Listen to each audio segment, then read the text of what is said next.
Goeiedag, geliefdes. Dis vir my regtig goed om weer saam met u te gesels uit Titus, die 2de hoofstuk.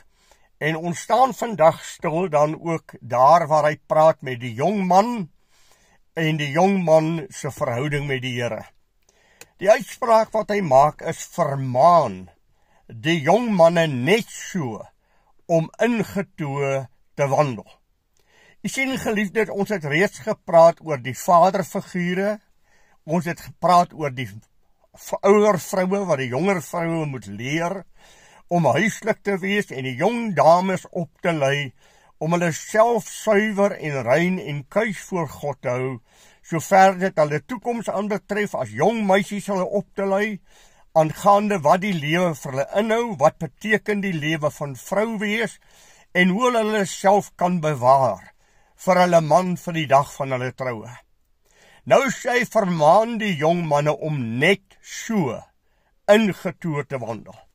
En ek wil as het ware vir die uitspraak maak om te sê, dit is paas wat hulle kinders moet onderrig en hulle moet leer. Van 'n klein ouderdom af hulle onderrig in die woord van die Here en hulle leer in die daaglikse lewe om te sê, my seun, dit is wat die Here sê. Wanneer julle dinge sien gebeur voor julle oë, wat nie tot eer van die Here is nie, om die jong manne van kleins af op te lei.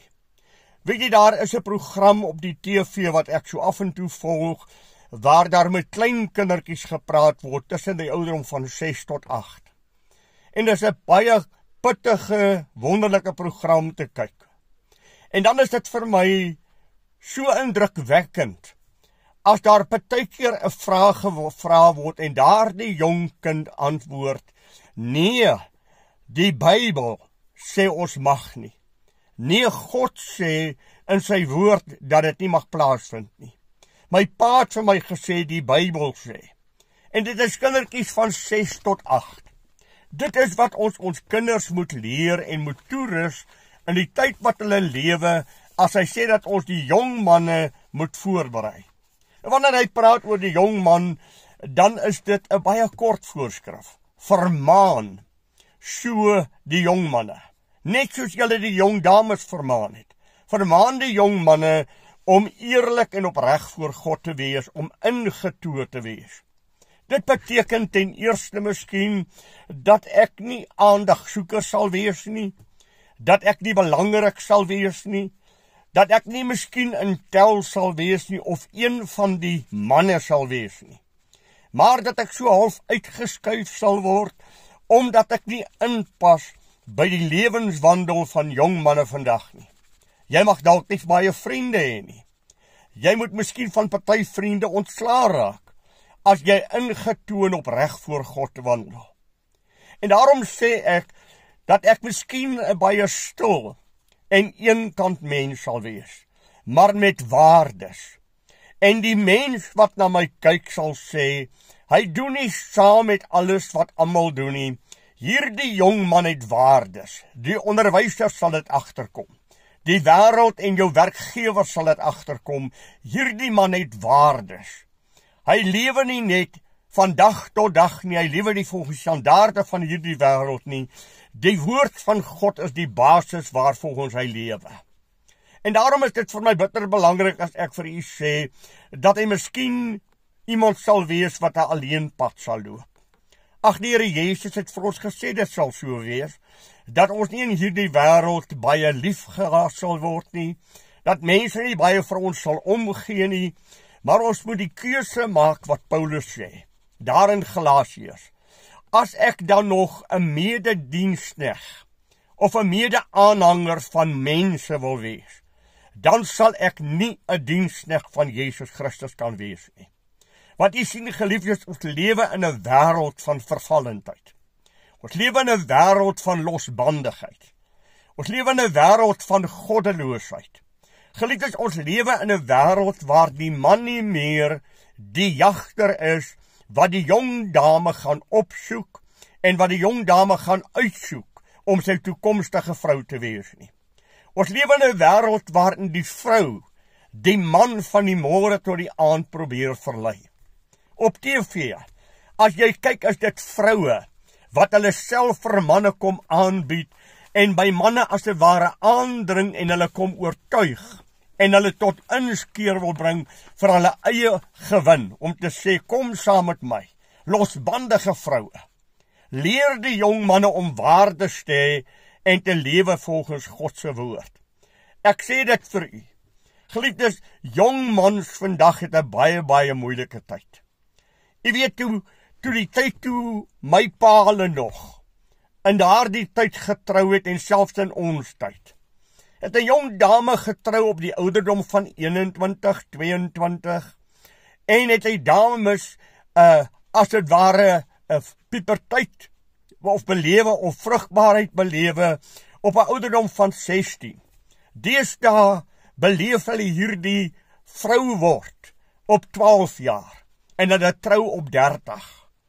Dit is 'n hele 18 jaar wat daar 'n stryd is van verleiding en losbandigheid in die lewe. En daarom wil ek vir u sê, dis 'n geweldige ding as ons met die jong dame praat en met die jong man praat. En ek wil vir u sê, u as ouers moet asseblief u kinders leer. As jy na die TV kyk en daar gebeur iets, sit dit net 'n oomblik op die posknoppie en praat met jou kinders om te sê, my kinders, dit wat nou daar gebeur is teen God se woord. Julle weet dit nie. Die Here wou nie dit moet so wees nie. Leer hulle standaarde, sodat as hulle in die lewe uitgaan, dat hulle sal lewe as godsverwante manne en dat hulle die vrug by ons gekry het en die voorbeeld van ons gekry het. Daar is 'n geweldige uitspraak wat Andrew Murray gemaak het. Andrew Murray het op 'n stadium gesê, as jy met iemand onwelvoeglik gehandel het, die dag as jy 'n dogter het, sal daar in jou siel 'n geweldige groot kwelling wees en sal daar in jou siel 'n geweldige groot stuk pyn wees, dat daar dalk ander manne soos jy is, wat losbandig met dames rondloop. Ja, Langenhoven het gesê, as jy onwelvoeglik met 'n vrou gelewe het, met 'n meisie gelewe het, sal dit soos 'n kanker in jou siel brand. Die dag as jy 'n dogter het, dat daar dalk ander jong manne is, wat ook soos jy is. Daarom wil ek vir jou vra, jong man, sal jy eendag met 'n dame wil trou? Sal jy eendag 'n dame as jou huweliksmaat wil hê, wat jy weet wat met vele ander mans omgegaan het, en met ander mans saamgeslaap het? As jy dan in jou gemoed sê nee, dan wil ek die vraag vra, nou hoekom wil jy dit doen aan 'n dame, wat eendag teenoor 'n ander man 'n getuienis moet gaan gee? Hoekom wil jy dan een wees wat so 'n dame benadeel, en wat vir haar 'n skade aandoen, dat sy eendag haar toekomstige man in die oë sal moet kyk om te sê, ek is ook nie meer 'n maagd nie, dis van my ontneem, daar is ander jong manne wat saam met my geslaap het. Mag jy daarvan bewaar word, om so 'n meisie enige skade te doen. Ja, die TV, het ek vir u gesê, speel 'n geweldige rol. Die lewensstandaarde wat op skole verkondig word, speel 'n geweldige rol. En ons moet dan die kurrikulum van ons kinders kyk wat skool gaan, en hulle die waarhede van God se woord leer, dat hulle kuisheid en opregtheid sal hê. Ag, ek het dit vanmôre gelees daar in Jeremia 39, eintlik vers 39, die 35ste hoofstuk. Dat hierdie man het sy kinders geleer om nie wyn te drink en nie verskillende take te doen nie. En die Here se seën was op hierdie man. Israel is gestraf. En dan gebruik die Here hierdie man as voorbeeld om te sê, Jonadab het vir sy seuns gesê om nie wyn en al hierdie ongeregtigheid te pleeg nie, en hulle het na hulle vader geluister en dit nooit gedoen nie. Maar julle het na my nie geluister as ek met julle praat nie. Kom ons gaan terug na die woord van God. Kom ons leer ons kinders van kleins af die standaarde, ja, van die Ou Testament. Sê vir my, wat beteken dit vandag nog vir die jong mens daar buite om saam te slaap? Is dit nog sonde? Bybels was dit die doodstraf toegedien. As jy met 'n jong dame rondgemors het en met haar gehoreer het en met haar egbreek gepleeg het of met haar seksueel omgegaan het, is jy met klippe doodgegooi en is jy gestraf. Tel dit nog in die tyd wat ons lewe. Is God se woord nog die basis? Ons moet ons kinders maar terugvat om te sê, my kinders, ons lewe in 'n godlose, losbandige lewe, maar God se woord sê. Die Here in sy woord beveel vir ons. En dat hulle kinders kan leer, sodat ons 'n geslag van God kan hê, wat sal voortgaan vir die voortyd. Sal voortgaan tot in ewigheid, as ek dit so kan stel. Van geslag tot geslag die waardes oordra. Jy moet onthou dat as jy jou kind nie reg oplei nie, dan gaan jou kind nie jou waardes hê nie, hulle gaan laer waardes as jy hê. En dan gaan hulle kinders weer laer waardes as hulle hê. Dis alleen as ons by die woord van God alleen bly. As die woord van God ons alleen basis is, wat ons 'n geslag sal kan kweek wat aan die Bybel gebonde is, nie aan die gedrag van die wêreld nie. Ek het altyd gesê, dit is vir my opmerklik hoe die wêreld deur die kerk gevolg word. As ek byvoorbeeld net kyk na die swemdrag van dames, gebruik so net as 'n voorbeeld, dan was daar die vol kostuum gewees, wat die hele liggaam totaal mooi bedek het. Daar was selfs partykeer nog so 'n voorskootjie by. En toe verander die wêreld en hulle bring die bikini in. En die Christene het maar nog die voorskoot gedra. Nog die vol kostuum gedra. Toe gaan die wêreld na die tanga toe. Toe gaan die Christene na die twee stuk toe. Toe gaan die wêreld na naaktheid toe. Waar as dit ware open bloot op die strand sonder klere swem, toe volg die Christene hulle maar die volgende standaard toe. Nee, geliefde, ek en jy laat nooit ons standaarde val nie. Ons bly kinders van God. Ons bly by die woord van God. Ons bly by die standaarde van God. En die basis van hierdie standaarde is dat hulle toegewys sal wees, dat hulle ingetoe sal wees, mense wat selfbeheersing ken, mense wat kan sê nee vir sonde, en mense wat vir die opregtheid van die Here lewe. Vir die pa en vir die ma, maar dan in hierdie geval vir die pa meer, wat met sy jong seun moet praat en hom moet oplei. Ma speel 'n geweldige rol, tot by ouderdom van 7 jaar. Maar dan moet pa begin van 7 jaar af hierdie kind se waardes vestig. En moet hy as dit ware vir sy kind kan sê, my kind, soos die apostel Paulus gesê het, wees my navolger, soos ek dit ook van Christus was. Hy sê dit ook in Filippense 3 vers 17, soos julle ons as voorbeelde gehad het. Daarom kan jy nooit vir jou kind sê, omdat ek so sê nie. Dis nie 'n argument nie. Maar jy moet vir jou kind kan sê, omdat ons dit nie doen nie. Omdat dit teen die Bybel is. Omdat ons standaarde het wat ons verhoed om dit te doen. Omdat ons God nie wil teleurstel nie in God se woord. Nie vir ons goedkeuring gee nie. Ons moet ergens vir hom 'n Bybelse grondige rede gee vir die lewe waarin ons lewe. Daar is baie paas wat die oorsaak is van hulle kinders se lewens. Daar is baie paas wat vandag huil oor die lewens van hulle kinders. Ek het met sulke paas gepraat. Wat ek lank oor gepraat het oor die drankgebruik in hulle lewe, wat nie 'n voorbeeld vir hulle huise is nie. Daardie pa tot inkeer gekom en hy drink nie meer nie. Maar sy kind vandag is alkoholist. En hy sê vir homself, Dominee, en ek het vir hom die drank gegee. Hy het saam met my 'n drankie gedrink. En vandag, toe ek tot bekering gekom het, is daar nie 'n wyse wat ek hom kan omdraai nie. Hy is 'n alkoholist deur en deur. Wat 'n pyn om te kyk daarna dat ek die voorbeeld wees van my kind se pyn. Laat my dink aan 'n ou storieetjie van 'n man wat daar in die sneeuvelde van Switserland geloop het na die kroeg toe.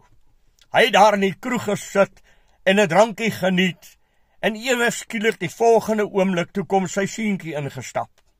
Hy vra vir sy seentjie, my seun, hoe het jy hier gekom?